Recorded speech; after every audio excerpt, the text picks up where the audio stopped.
धनी, तुम्ही कधी यो मुघली बुद्धिबळाचा डाव मांडत नाही, मग हे आज अचानक? मुघल आता आपल्या घरात येऊन राहिलेत बहिरजी. त्यांच्याशी त्यांच्या बुद्धीनं भांडता यावं म्हणून त्यांच्या परीनं बुद्धीत अशीत बसलोय झालं. पर धनी, तुमचं लक्ष नाही खेळात. यो बघा, राजा गराडला तुमचा. वा नाईक, प्रसंग बाका आहे खरा.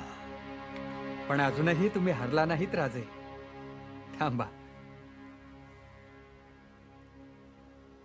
घ्या बहिरजी, तुमचा राजा आम्ही गराडला. वय की लावलं वय कामाला. राजे, नाईक, तुमची चाल होती उत्तम, पण काही वेळा जे स्वस्थ बसून साधत नाही ते हल्ला करण्याने साधते. राजेच म्हणतात असे. करता करविता धनीच ते आपले. पर धनी, एक खरं सांगा, मुद्दाम हारलाय सरावा चाकराकडून? राजकारणात जिंकायचं असेल तर प्रत्येही आपण हरलोय असा आभास निर्माण करावा लागतो. अफजल खानाच्या बाबतीत आपण हेच केलं नाही का? वयजी. असो. चिमणाजी, बाळाजी, जी जी.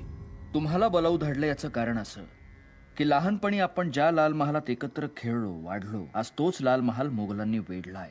ठाऊकी आहे राजे. रोज नाही नाही ते अत्याचार उघड्या डोळ्यांनी पाहावे लागतात राजे. तेच आता थांबवायला हवं. चिमणाजी, जी.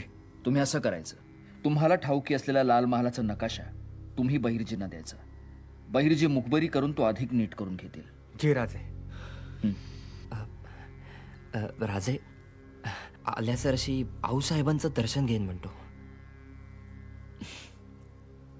आऊसाहेब सूर्यदर्शनासाठी चिलखती बुजावर गेले. या चला. जी.